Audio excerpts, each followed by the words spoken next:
Women's cricket world cup విజేత శ్రీచరణి మాజీ భారత కెప్టెన్ మిథాలీ రాజ్ గురువారం సీఎం క్యాంప్ కార్యాలయాన్ని సందర్శించారు. ఈ సందర్భంగా ముఖ్యమంత్రి చంద్రబాబు నాయుడు, మంత్రి నారా లోకేష్ వారిని ఆత్మీయంగా ఆహ్వానించారు. వరల్డ్ కప్ గెలుపుతో దేశానికి గర్వకారణమైన ఘనత సాధించినందుకు శ్రీచరణిని అభినందించారు.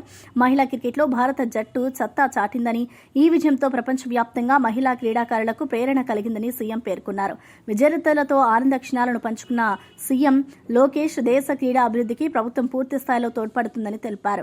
గన్నవరం విమానాశ్రయంలో శ్రీచరణికి ఘన స్వాగతం పలికిన ఏసీఏ అధ్యక్షుడు కేశినేని చిన్ని, కార్యదర్శి సాన సతీష్, మంత్రులు అనిత, సవిత, సంధ్యారాణి, శాప్ చైర్మన్ అనిమిని రవినాయుడు తదితరులు కూడా ఈ భేటీలో పాల్గొన్నారు.